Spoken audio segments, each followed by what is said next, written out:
Well, greetings to those of you out there who are tuned in today for Lunch with Crossroads. I want to welcome you in. I'm Pastor Rob Summerall, pastor of Crossroads Baptist Church in Elizabethtown, Kentucky.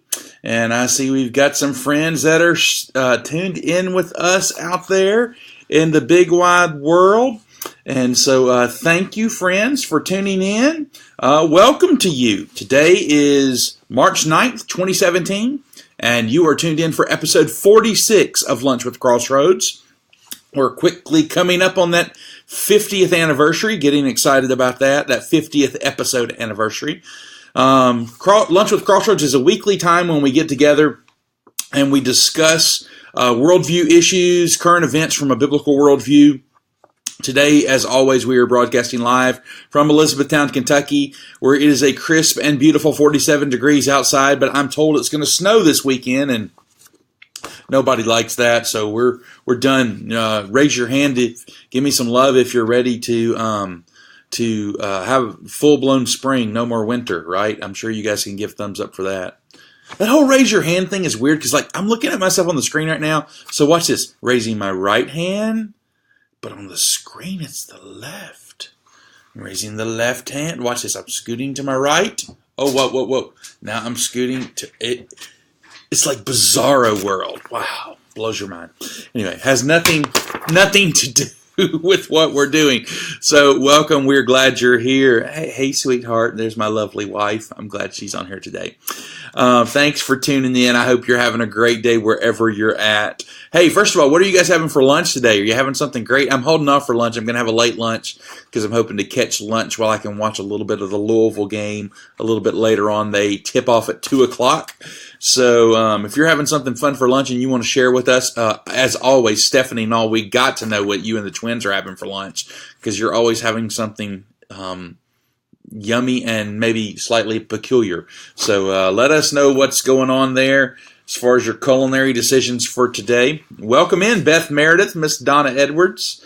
Jess Talia is waiting on Burger King. Yum. Oh, that sounds good. Stephanie Knowles getting Chick-fil-A delivered from a friend. All right. Shannon Sullivan in the house. Well, listen, today is, I'm told, National Get Over It Day.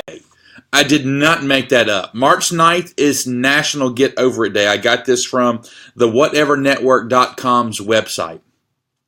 Strategically, it is the midpoint between Valentine's Day and April Fool's Day, and it was conceived 10 plus years ago by a guy named Jeff while attempting to get over an ex-girlfriend.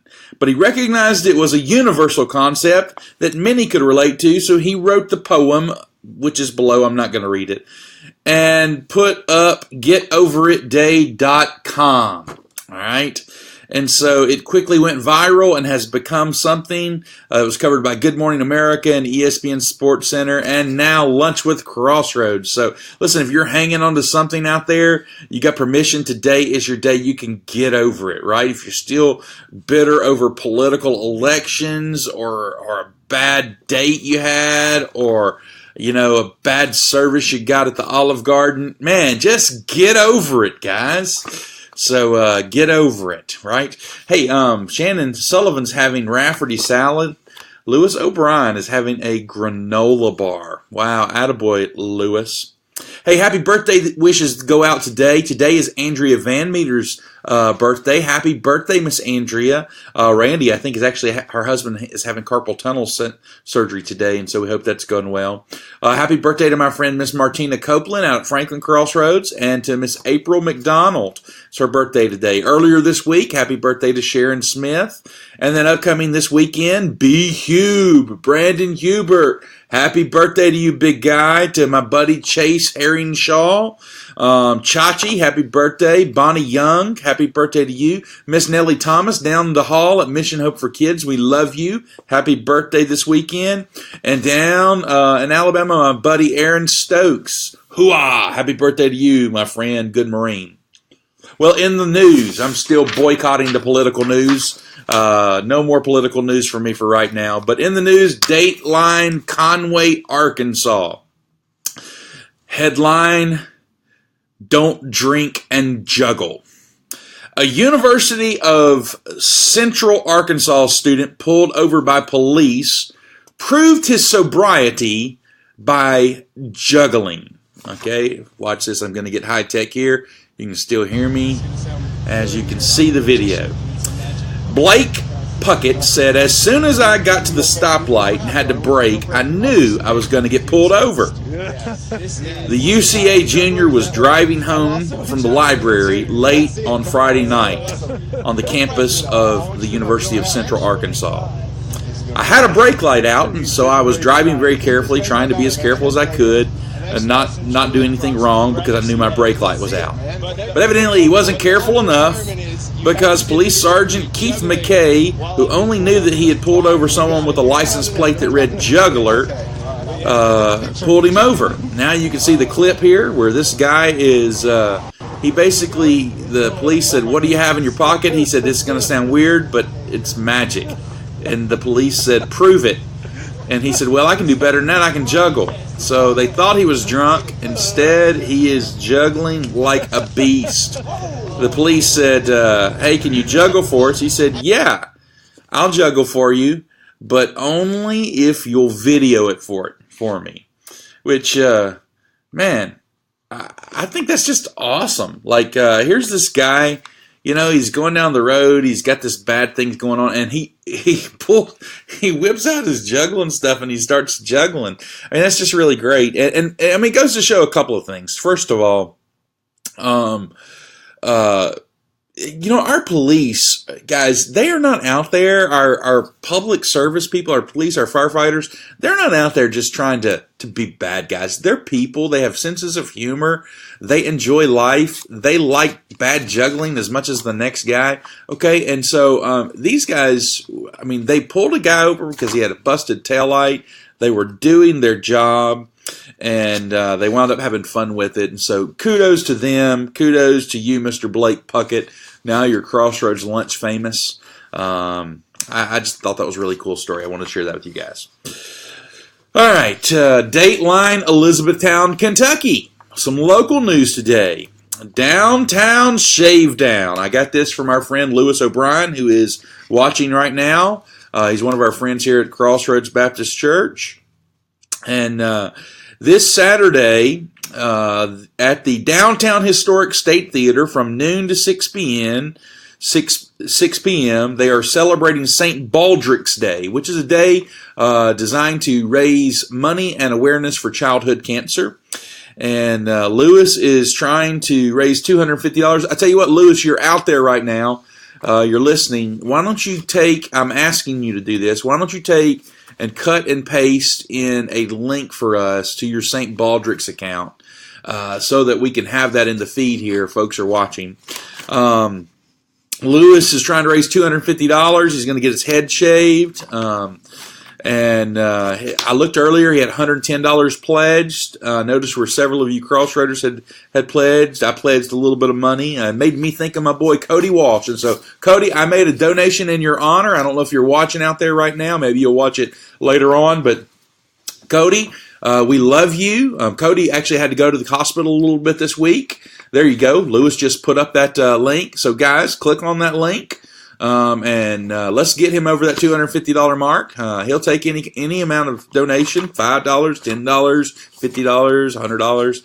And so Yeah, so made me think of my boy Cody, and Cody actually had to go to the hospital this week. He had a little bit of an infection. His immune system is still developing after the treatment that he's been through, and we know people who have gone through childhood cancer. One of my dearest friends and one of the elders at my church is going through adulthood cancer. I mean, cancer is an ugly thing, especially in the life of children, and so we just want to support that. Thanks, Lewis, for what you're doing for that.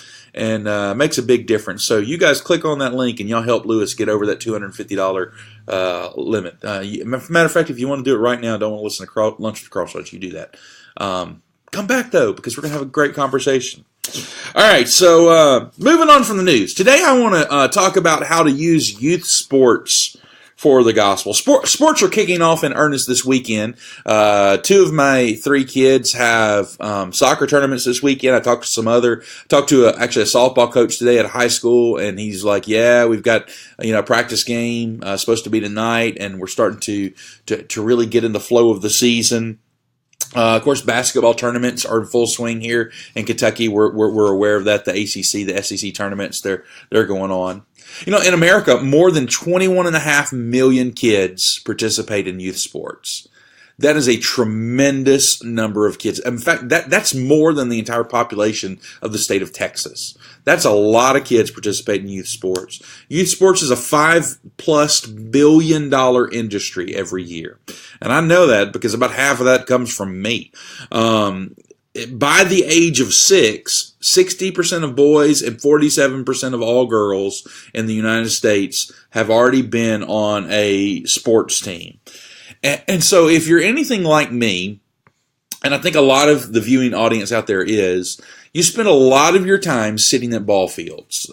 You spend a lot of your time sitting and watching your kids play and cheering on teams. My own personal experience is this. I've got a son who's graduating from high school this year. He's played soccer and he's played on compet and traveling teams for a long time, really since he was probably in 6th grade. 5th grade, actually, I think, because he and Cade Bowen were on the team back in 5th grade. Michelle Bowen's out there. And Michelle Bowen, comment, how old were Josh and Cade when they started playing together? You 10, you 11, something like that. And then I've got a middle daughter, and sports is not really her thing. She does other things really awesome. And then I got a young daughter, and she's just ramping up. I mean, she's a U10 soccer girl herself. And so I have spent more time at ball fields than I care to admit. Going all over. Josh would like to know why he wasn't invited as a special guest. Because today is from a parent's perspective. That's why, Miss Amy Powers. Michelle Bowen says she's too old to remember that long. It's been a long time that we've been chasing these kids around. And here's the deal, okay? Today I go to a church that's full of soccer families. I mean, a lot of soccer families. We may have the most deep and talented pool of soccer talent of any church in the state of Kentucky. And there's a reason for that. It's because we have a mindset in my home of how can we use youth sports as a ministry objective, all right? And so I want to kind of have a dialogue about how those of you, not really from a kid standpoint, but from an adult standpoint, how you can use your sports and your kids' sports experience to create a sort of a sports ministry mindset that you can use your youth sports for the gospel. But time out real quick. I got to talk to somebody. I'm talking to my phone. Amy Powers. Why is my son not in school? Is he cutting school with you? I need more details on this. Hey, somebody track Joshua's iPhone. Calling out to my production crew, right? My production crew is named Mary Jo. Yeah. Thank you, Stephanie. No, marching man. It doesn't matter. It's whatever your kid's involved in, right? Sports. Oh, okay. Amy Powers delivered lunch. Okay, welcome in to my brother, Matt Summerall. All right, so here are our 5 tips on developing a great mindset that can help you use youth sports or like Stephanie said, band or whatever your kids are involved in for the gospel. Number 1, ready? Be an encourager. Here's the deal. People love to be encouraged. People are drawn to encouragement. And when you are around somebody who's an encourager, I'm telling you what, it will make you come alive because it's just good. So be an encourager, okay? And here specifically is what I mean. I want to be very specific on this. Never put down someone else's kid. You shouldn't say things from the sideline like, "Oh no, Billy Bob's up to bat again," or, that kid, can't play. And so, in fact, there's one viewer on here, and I won't call her name, Michelle Bowen, she won't even sit with people because after being at ballparks for years and years, she just knows herself that she gets so angry when people talk ugly about her kid or really any kid. And so she just separates herself from that. Okay. And so you should never belittle another kid belittle a kid on the field. I mean, you can belittle your kid from time to time. Sometimes you got to give him a kick in the drawers, right, Joshua? But you shouldn't belittle any kid that's not your own. You really should belittle your own kid in very moderate amounts, right? And and that includes kids on the other team. Okay, so don't belittle kids on the other team, because remember, in your community, if you're playing with local teams, you're belittling a kid on another team. That might be somebody that you want to invite to church one day, right? You never know who's around you, who's listening. So be loud. It's your team. Cheer for them, right? Be obnoxious. If you want to belittle anybody, yell at the refs, right? They're the only ones that are paid to be there. Yell at them. And even that needs a little bit of limit, right? And but be encouraging, right? I don't have to tear down your kid in order to build my kid up. Right? So we can build our kids up without tearing other people down. So be an encourager. Number 2, I want to encourage you to focus on the right things, right? So, in other words, winning is great, but winning is not ultimate, right? I have been around enough athletics for a long time to notice that actually, from a technical standpoint, some teams win, but they are not developing technically. Because here's the reality. Sometimes a kid at 11 years old, we've played against kids that, were 12 and 13 years old, and they got, they're shaving. It's like they parked their car to come to the game, and somebody's mocking me, using the sports for the gospel, yell at the refs. Okay, well, yeah, I recognize that I have issues, lots of them. But sometimes kids are uneven just because they develop at fast rates. But here's the deal: later on, that's going to even out, and by and large, it does. And that kid who's more physically mature may not actually be more technical or a better athlete. His swing may be impure, his soccer skills may be raw, his basketball skills may be raw, and he's just surviving on athleticism. So he's not really developing. So honestly, winning is not ultimate. You want your kid to grow and to develop in what they're doing, right? Now, I've recently, this past year, I read this book. It's a wonderful book by David Prince. It's called In the Arena. David is a pastor of Ashland Avenue Baptist Church in Lexington, Kentucky. He grew up in Alabama, so he's a Roll Tide fan. I like that about him. But he had a really great perspective on sports, and I want to read kind of a little bit of an extended quote from him. He says, the notion that there cannot be any sports in the new heavens and the new earth because someone would have to lose is misguided on a couple of fronts. First, it presupposes that competition is inherently sinful, or at least leads to sin. Honorable competition can spur creativity, focus, accountability, and mutual sharpening of gifts and abilities. Second, the presupposition that sports are not going to be in heaven, it suggests that losing a contest necessarily diminishes the joy of participating in that contest. On a practical level, we know this is not true. When athletes are asked at the end of their careers what games they remember and cherish, they almost invariably bring up the most difficult ones, or even the ones in which they were on the losing end. He says the biblical witness regarding competition is that respectful competition among those who recognize one another as fellow image bearers can be a celebrative activity that enriches lives and provides opportunity to glorify God. Competition, rightly understood and ordered, is not simply about individual competing. It is about the God who created the person and the opportunity to be challenged to greater achievement because we live in community with other image bearers. I couldn't agree with that anymore.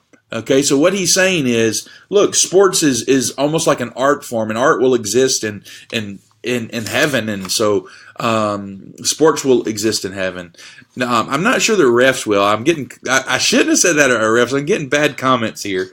Mary Jo Grinnell's getting on me because her husband's a ref. He says, how you treat the ref says something too. It does. It says you missed that call, Mr. Referee.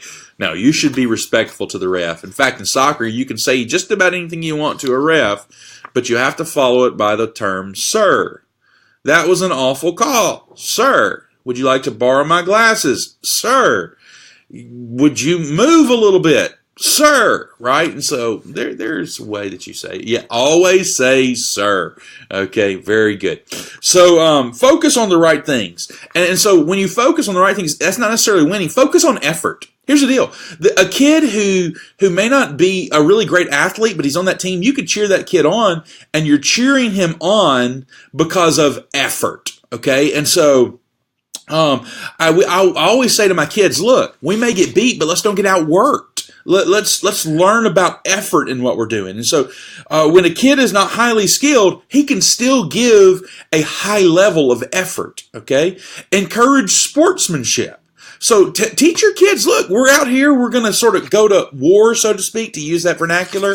But then we're going to play by the rules, and we're going to shake their hands, but we're going to do our absolute best to perform our best, which we hope will result in a victory. But that doesn't mean that we have to belittle our opponent or cheat. We're going to be sportsmen in what we do. And so, and then encourage teamwork. So you want to encourage your kid not to be a show-off, and you want to encourage your kid to be the ultimate teammate, that they will help others out. So I was more proud of Joshua than anything else this year. He got awarded at their end of the year banquet. He got awarded the ultimate teammate award, and I really thought he deserved it because he had loved on the rest of his team and encouraged them so well throughout the year. Okay, so number 1, be an encourager. Number 2, focus on the right things. Number 3, if you really want to have a ministry at the ball field or the soccer field or the band, whatever, be dependable and helpful. So here's the deal. There are people who are on that team, and there are moms who are like trying to get 3 different kids. They got 3 kids who are 3 different ages, and they got 3 different practices and 3 different games. They got to get all over the place, okay? And from time to time, that you just can't physically be in all of those places. Maybe dad's out of town, or aunt or uncle who sometimes helps with that transportation, they're not around. And so, one thing that you can do is just kind of help shuttle kids wherever we're going. Okay, and so we want to do that. Sorry, I forgot to turn off my notifications. Mark Thompson is texting me. Stop it, Mark. Okay, and so I want to encourage you to be helpful. But listen, if you volunteer for help, you better be dependable. Don't leave them high and dry. And let them help you too. Because look, nothing says I trust you more than letting your kid get in a car with another person. And so if they're extending that level of trust to you and you feel like that trust is worthy of being reciprocated, well, by all means, reciprocate, okay? I mean, we often talk about our soccer family, and that's because we have learned to lean on each other, and we've built the depth of those relationships. So be dependable and be helpful. Number 4, be generous and be kind, okay?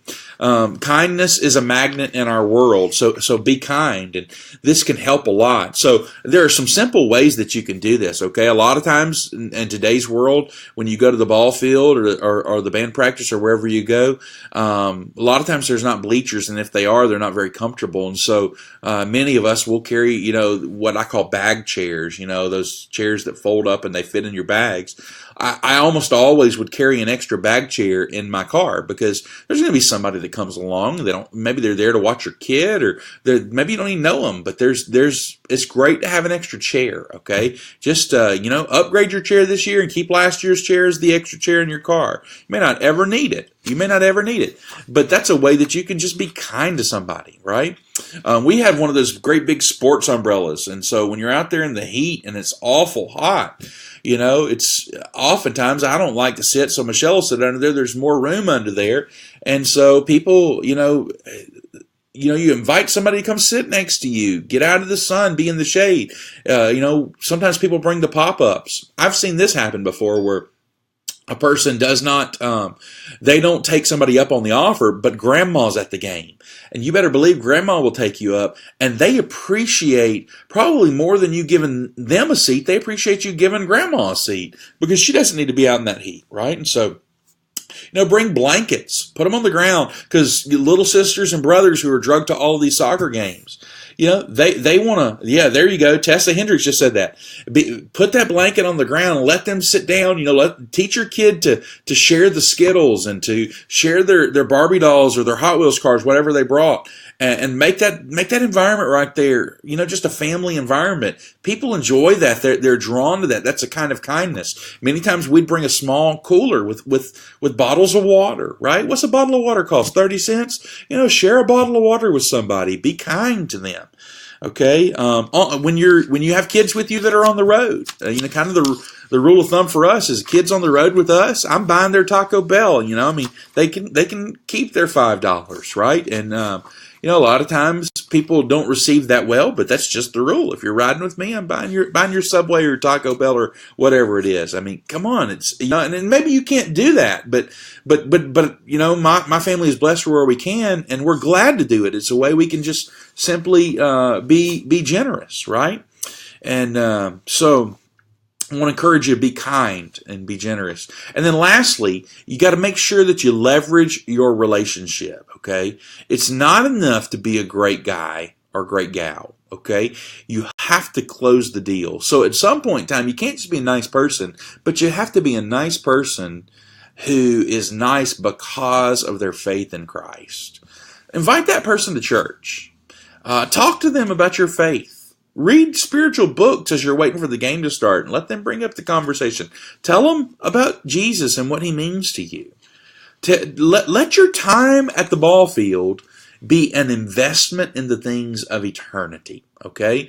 You can use it or you can squander it. Here's the deal. You're going to spend it anyway. So you can spend it on something that really doesn't matter, or you can actually leverage that, okay? Here's the reality of what you're going to do.